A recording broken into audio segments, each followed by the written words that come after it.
ये अनुसूची हमने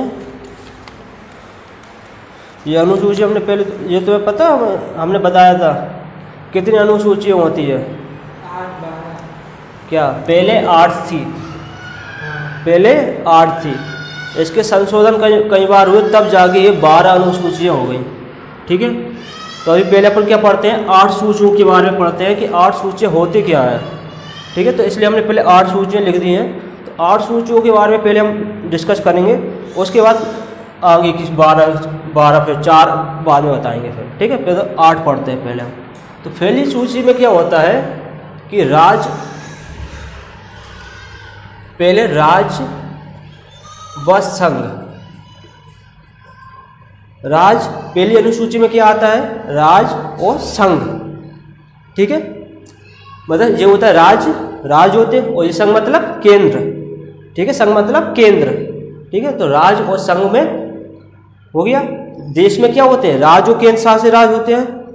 ठीक है, तो राज्य और केंद्र शासित किसमें? अनुसूची में, पहली अनुसूची में। दूसरी अनुसूची में क्या आता है? क्या आता है? वेतन। जितने भी सरकारी पद है, राष्ट्रपति, उपराष्ट्रपति, लोकसभा, राज्यसभा, जितने भी है, IAS से जो भी होते हैं, सारे इसी में आते हैं।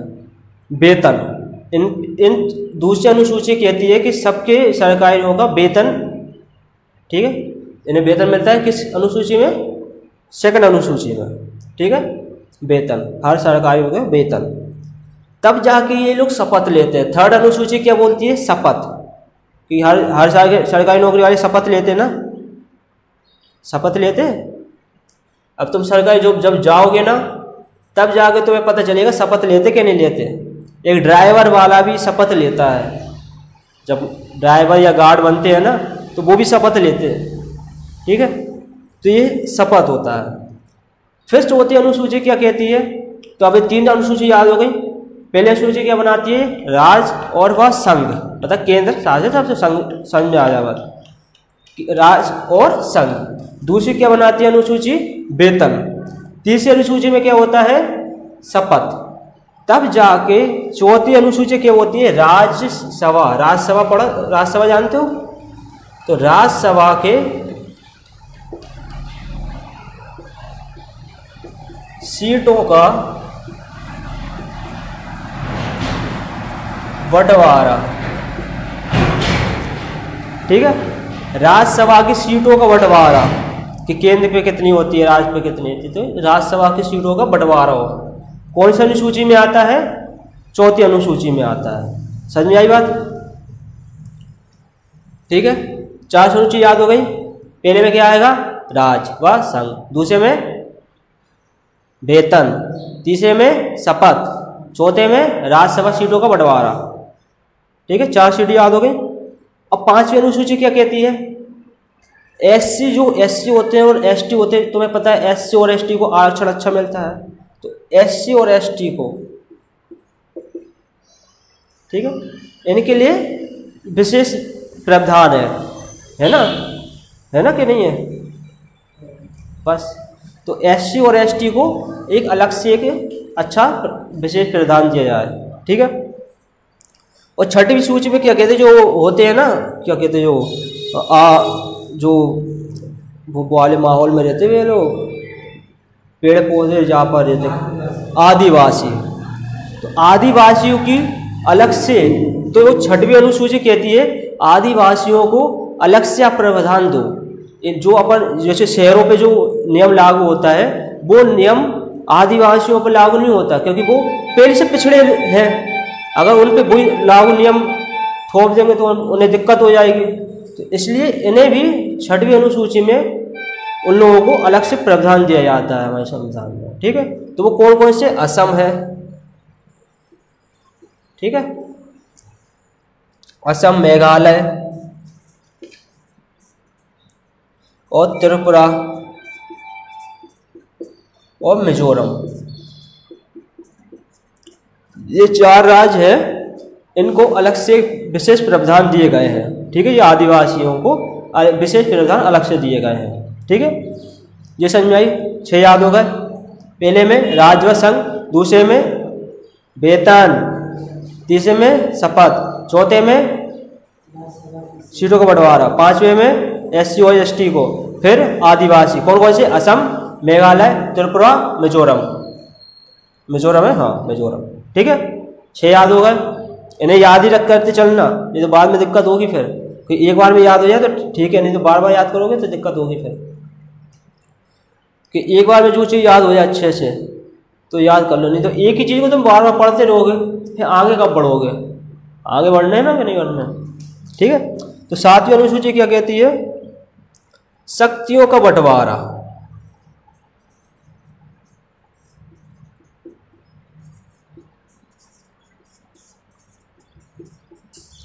शक्तियों का बंटवारा, जितने भी राज्य के पास शक्ति होती है, केंद्र के पास होती है, उनका। अब देखो शक्तियाँ किस तरीके से होती हैं, जैसे पहली शक्ति, दूसरी और ये तीसरी, ठीक है।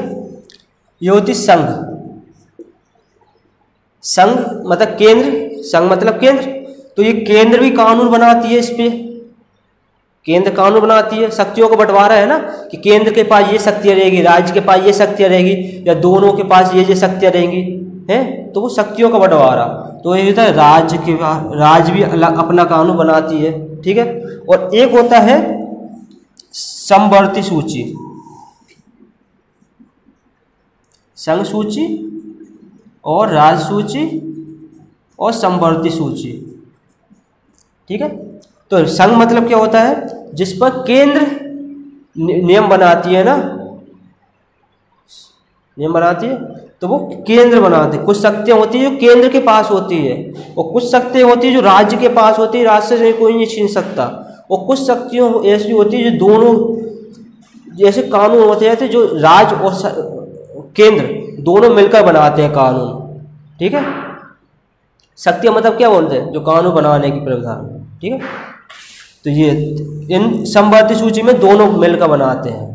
मगर मान लो अगर तुम मान लो सीएम ने भी एक कानून बनाया और वही काम केंद्र ने भी बनाया, तो किसका अधिकार पहले होगा, केंद्र का होगा कि राज्य का होगा,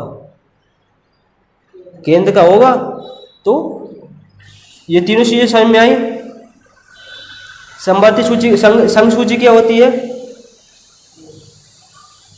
केंद्र, ठीक है। इसमें केंद्र कानून बनाती है, इसमें केंद्र के पास शक्तियाँ होती हैं। और राज्य मतलब राज्य के पास की शक्तियाँ होती है। राज्य मतलब राज्य पता चल रही है ना, यूपी का, बिहार का, मध्य प्रदेश, इस तरीके राज्य। और समवर्ती मतलब ये दोनों मिलकर कानून है। क्या कह रहा है, क्या कह रहे तुम, बोलो क्या बोल रहे थे अभी, जल्दी बोलो। अब जो बोलो जब तो डाउट क्लियर होंगे, नहीं तो फिर डाउट हमेशा रहेंगे, फिर वो डाउट तुम्हारे लिए है। समवर्त, देखो समवर्त जैसे कानून होते हैं, तो ये पता है राज्य भी कानून बनाती है और केंद्र भी बनाती है। अपने नियम केंद्र भी बनाती है, अपने नियम राज्य भी बनाती है, ठीक है। जैसे राज्य जैसे मुख्यमंत्री हुआ, ये राज्यपाल, ये सब है, तो ये मिलकर एक कानून बनाते हैं, ठीक है, राज्यों की भलाई के लिए, ठीक है। और केंद्र, संघ मतलब केंद्र है, केंद्र भी कानून बनाती है, केंद्र भी जितनी है वो सब मिलकर कानून बनाते हैं लोगों की भलाई के लिए, ठीक है। तो ये बंटवारे कर दिए कि केंद्र के पास ये इतने बंटवारे कर दिए, राज्य के बंटवारे अलग होते हैं। और समवर्ती मतलब दोनों, जिसमें राज्य और केंद्र दोनों मिलकर बनाते हैं, ठीक है। चीजें समझ में आई। जो शक्तियाँ होती है, शक्तियाँ मतलब ये होता है कानून बनाने मुझे पावर, समझ में आई चीजें, ठीक है। और अनुसूची देखो, 8वीं अनुसूची क्या कहती है, पहले देखो अभी अनुसूचियां हैं 8 में, पहले अभी कितनी भाषाएं हैं, 22 भाषाएं हैं। कितनी भाषाओं को मान्यता प्राप्त है, 22 भाषाओं को मान्यता प्राप्त है। मगर 22 तो बाद में हुई, जब संविधान लागू हुआ था तब कितनी भाषाएं थी अपने पास, तब थी 14 भाषाएं, तब थी 14 भाषाएं थी, मगर उसको कई बार संशोधन हुए, उसके बाद बढ़कर ये 22 हो गई। ठीक है, अगर तुम्हें और डिटेल में जानना है तो अभी हम इसमें साइड में बता देंगे, इसमें जहाँ बता दे रहे, देखो 22 भाषाएं हैं। ठीक है, तुम ऐसे भी याद कर सकते, पहले कितनी थी 14। ठीक है, तो ये भी दो ऑप्शन बन गए। अब देखो कैसे 22 कैसे हो गई, पहले 14 थी 22 कैसे हो गई। अब देखो जब 21वां संविधान संशोधन हुआ था, 21वां संशोधन,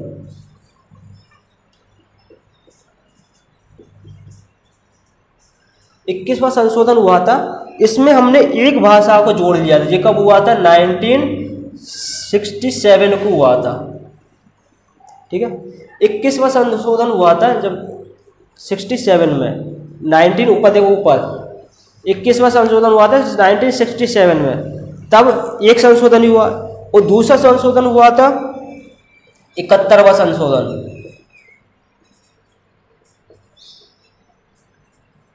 ये कब हुआ था? 1992 में हुआ था। ठीक है, 71वां संशोधन। ठीक है, 21वां संशोधन, 71वां संशोधन, 1992।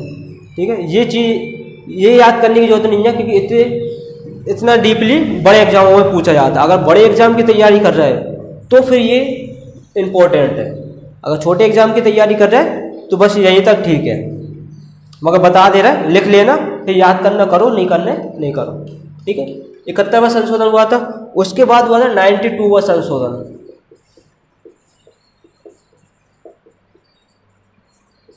92वां संशोधन हुआ था 2003 में, लास्टवां संशोधन हुआ था, बस 8वीं अनुसूची का लास्टवां संशोधन हुआ था 2003 में। ठीक है, मगर ये संशोधन हुआ क्या था? इसमें एक ऐसी भाषा थी, सिंधी थी, सिंधी थी, पहले सिंधी को मान्यता प्राप्त नहीं थी। ठीक है, अभी तुम्हें पता चलता है वो सिंधी भाषा भी होती है, तो पहले सिंधी भाषा को मान्यता प्राप्त नहीं, मगर फिर सिंधी भाषा भी मान्यता प्राप्त हो गई। तो ये फिर कितनी हो गई थी? पहले 14 थी, कितनी हो गई? 15। 21वीं संशोधन में कितनी हो गई थी? 21वां संशोधन में 15 हो गई थी। फिर जब 71 संशोधन हुआ था, तब ये 3 भाषाओं को फिर और लिया गया। कौन कौन सी थी वो? कोंकणी और मणिपुर और नेपाली। अब तुम गूगल पे देख लेना 71वां संशोधन, क्योंकि जगह नहीं है ना। ठीक है, तो कितनी भाषा है वो तुम गूगल पे सर्च करोगे ना, तो 22 भाषाएं अपने आप आपस में मिल जाएंगी। तो हम बोल के बता दे रहे हैं, 71वां संशोधन में कितनी भाषाओं को लिया गया था? कोंकणी, मणिपुरी और नेपाली, 3 भाषाओं को कितने कौन से संविधान संशोधन में लिया था? 71वें। नेपाली को भी हमने 71वें संशोधन में लिया गया था। अब बचिए, अब फिर कितनी हो गई थी? देखो 3 भाषाएं ली, इसमें कितनी हो गई? 15 और 3 18। अब फिर 92वां संशोधन में कितनी भाषाओं को लिया था? 4 भाषाओं को। कौन कौन सी? मैथिली, ठीक है, संथाली, डोगली और बोडो, ये 4 भाषाओं को लिया था। अब तुम गूगल पे सर्च करोगे तो आराम से सारी चीज़ें मिल जाएंगी तुम्हें। तो इसमें 4 भाषा को लिया था। देखो कितनी भाषा हो गई जी? 8 भाषा हो गई, पहले कितनी थी? 14, 8, 22, तो टोटल मिला के कितनी हो गई? 22 भाषा है। ठीक है, तो ये कौन सी अनुसूची में? 8वीं अनुसूची में कितना? 22वां भाषाओं को हमने लिया। 8 सूची याद हुई। देखो पहली कैसे, पहली अनुसूची में क्या आता है? राज्य और संघ। दूसरे में क्या आता है? वेतन। तीसरे में, चौथे में राज्यसभा की सीटों का बंटवारा, और 5वीं में SC और ST, और चौथी में आदिवासियों को, मतलब असम, मेघालय, त्रिपुरा, मिजोरम। ठीक है, और कौन सी हो गई? 5 हो गई कि 6 हो गई? 6 हो गई। 7वीं में क्या आता है? शक्तियों का बंटवारा, ठीक है, पावर। और 8वीं में क्या आता है? भाषाएं। ठीक है, कितनी भाषाएं प्राप्त है? 22 भाषाओं को मान्यता प्राप्त है। पहले कितनी थी? 14, फिर 8 भाषाओं को मान्यता इस तरीके से प्राप्त मिली है। ठीक है, ये चीज़ याद हो गई। चलो, ये तुम्हें अभी भी याद हो गया होगा अभी से। ठीक है, लिख लो इसको। चलो, पहले 8 हो गई से याद। कौन कौन सी 8? राज्य व संघ, वेतन, शपथ, राजसभा सीट का बंटवारा 5वीं 6वीं आदिवासी और 7वीं शक्तियों का बंटवारा 8वीं, बस वही 8 याद। अब देखो 4 और देख लेते हैं इसके बारे में, तो तुम्हें पूरी अनुसूचियाँ याद हो जाएंगी इसमें, ठीक है। तो 9वीं अनुसूची क्या कहती है? इसमें हुआ था भूमि सुधार, और जो पहला वो संविधान संशोधन था, ये भूमि सुधार, ये पहला संशोधन था, फर्स्ट संशोधन था। पहला संशोधन कब हुआ था? 1951 में, भूमि सुधार पर, ठीक है।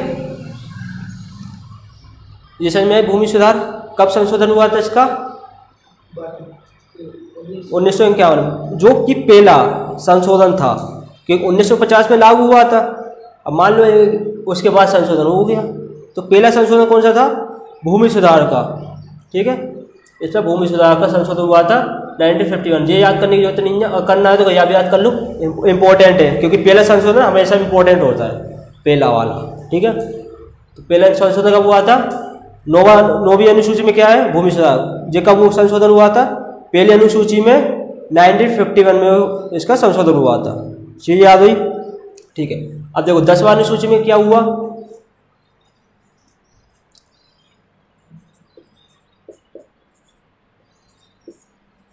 जो आजकल हो रहा है, मतलब एक पार्टी से निपट के दूसरी पार्टी में निपट जाओ। ये 52वां संशोधन, ये कब हुआ था? 1985 में हुआ था, ठीक है। ये भी लिखते चलना तुम अपने नोट्स में, छोड़ना कुछ नहीं, जो लिखवा रहे लिखते जाना, फिर याद करना है, फिर करना उसको याद, ठीक है। दल बदल से समझ में आ गया। 10वीं अनुसूची में क्या है? दल बदल कब हुआ? 52वां संविधान संशोधन था, ये 1985 में हुआ था। ये दल बदल तो तुम्हें बहुत अच्छे से समझ में आ गया होगा, क्योंकि आजकल यही चीज़ें चल रही। और 11वीं सूची में क्या है? पंचायत, ठीक है। पंचायत, और ये कौन सा संविधान संशोधन है? 73वां संविधान संशोधन है। ये कब हुआ था? 1993 में हुआ था, ठीक है। पंचायत समझ में आई चीज़ है। 9वीं अनुसूची में क्या है? भूमि सुधार। 10 में दल बदल, 11 में और 12 में नगर पालिका, ठीक है, ठीक है, नगर पालिका। और ये कौन सा संविधान संशोधन से हुआ था? 74वां संविधान संशोधन था, 1993 में। देखो 93, 94 दोनों साथ में हुआ था संशोधन, ठीक है। 93 भाई पंचायत, 94 में नगर पालिका, और ये 93, ठीक है। तो दोनों सेम है, बस इसका 73, 74, ठीक है। तो पहले पंचायत और फिर नगर पालिका, तो चीज़ें याद हो गई, चारों याद हो गई। इस साइड में करो, अब सुनाओ।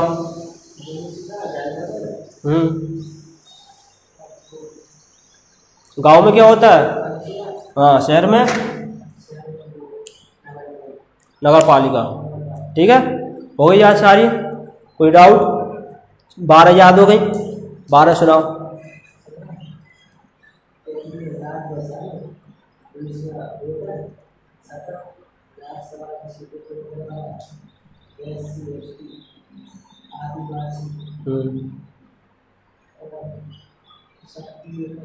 हाँ,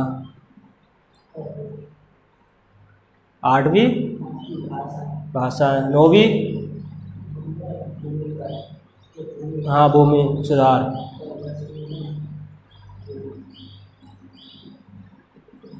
दल बदल। 11 पंचायत, पंचायत नहीं। और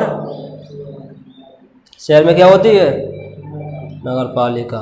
हो गई याद, 12 हो गई याद। अब बस इसको 2-3 बार और पढ़ते रहना तो अपने पूरी याद हो जाएंगी तुम्हें, ठीक है।